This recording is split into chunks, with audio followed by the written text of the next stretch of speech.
Welcome to my home away from home. Ooh.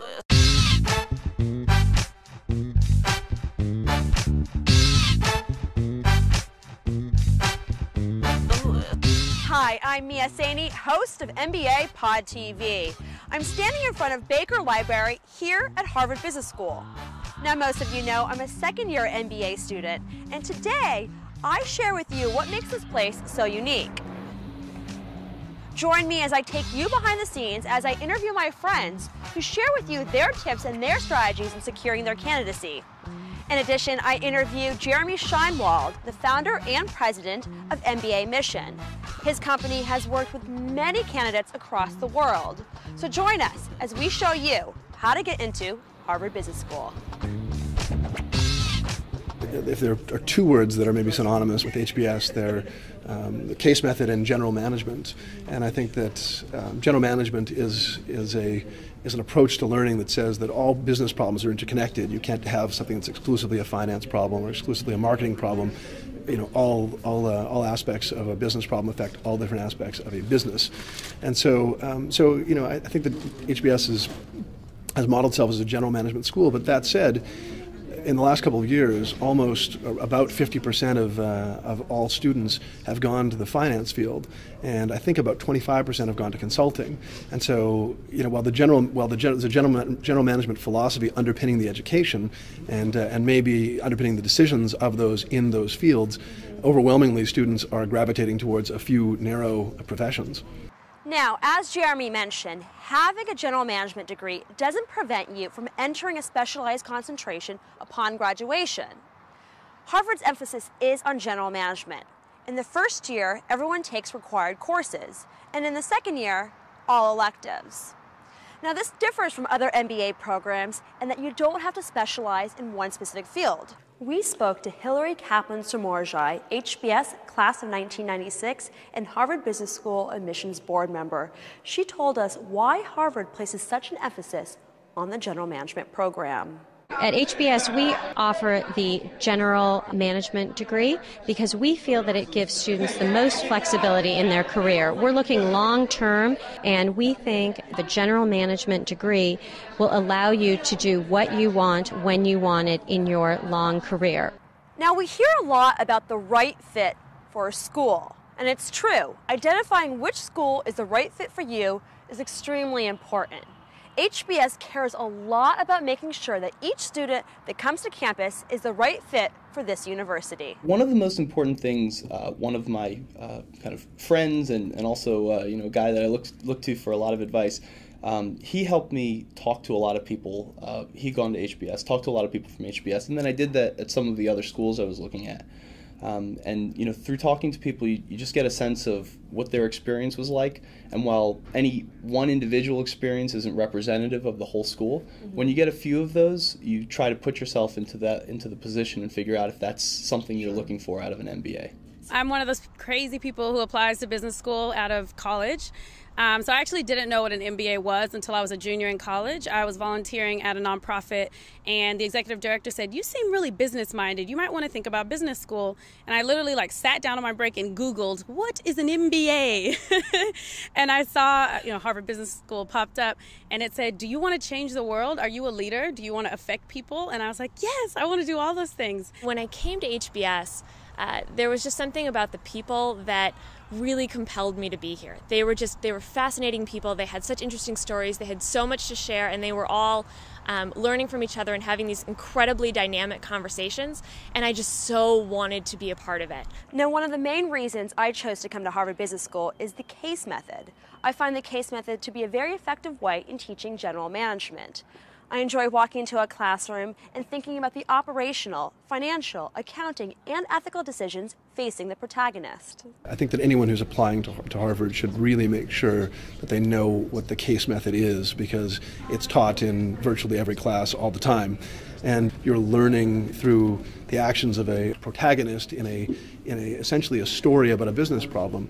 And you're challenged to think like this person and solve that problem that he's facing. At the end of the day, you're going to learn a lot of the same types of knowledge at any of the schools, but because of the CASE method, it teaches you a bunch of other skills that you wouldn't necessarily get otherwise. Like, you're in this room full of 90 people, which is very smart people, which is a little bit intimidating, and you're required to raise your hand, be assertive, make your points, be rational about it, respond to questions on the spot. So it's a skill that I really wanted to develop, that I thought was something that's just useful for business and just life in general, which is very unique to HBS. You really get to know your classmates and learn from your classmates, and it's real world experience. It also just, in terms of developing relationships with these people who are going to be your network, your very, very vital network over the next stage of your career, maybe throughout the rest of your career, it really helps you get to know each other and makes it so that, at the beginning a teacher's facilitating everything. As you get more experienced, you start talking to each other. It's also, especially if you have a business background as I did, it's good to just keep applying that knowledge to different examples and see how it pans out. I think at the beginning you start to look for right answers, and then as you go along you start to figure out, well, actually it's more about what factors should I consider, because I could see there being multiple right answers here. Now, 50% of the class of 2009 scored between a 700 and 740 on the GMAT. But even if you score below that, you can still get into Harvard Business School. We certainly have seen candidates, and many candidates, not all candidates, but many candidates get in over the years with scores that are well under 600, 550s, etc. And you have to make up for your low score in many other ways. If you're a part of an overrepresented group and you look a lot like other candidates and you have a 550, the chances are not great. But if there's something distinct about you and special, you shouldn't be discouraged. So there are a handful, there are very few, but they get in, and I don't think that there's there's a lucky number where you have to feel like your chances are shot if you get below this score. Next question for you is, if an applicant could pick one thing to focus on, so say they were about to apply for round 1 or round 2, that they should work on to impress Harvard Business School, whether it's their GMAT score, to increase their volunteer hours, or to really focus on building a relationship with one of their recommenders, what would you suggest that thing be? What do you think is something that applicant needs to dial up for them to really make an impression to the admissions committee? I wish I could tell you there was one thing. I think that MBA candidacies are shaped in many ways over a lifetime, and there isn't a secret recipe that someone can just do this one thing in the next 3 months or the last 5 months, whatever it is. And I think that candidates need to really focus on themselves and identify what is interesting and different about themselves, and then communicate that to the admissions committee, through their essays, through their resume, through their interviews, etc. And I don't think it's something where, like I said, where there's a recipe. It's just more of a general approach to an individual application that will make the difference for them. The first thing I did was kind of map out all the different topics or the questions that the schools were asking, and then start to brainstorm lists of things that I could write about in each category, and then look at the whole school's application together. So if there are 4 essays, look at the lists I had made for the 4 questions and pick out things that work together to make an application where I didn't keep talking about the same aspect of myself, but maybe where I could pick out a couple different complementary stories to highlight different things. So I would really recommend kind of mapping it all out first, and once you do that, you kind of start writing, and then there's also the whole writing and editing process, and I got feedback from a lot of different people, so that took a while. But I think the hardest part was just figuring out what I wanted to talk about, and that's where I would start early, even months before. Just keep a little notebook where if you remember an anecdote or a story, you can kind of jot it down on a list of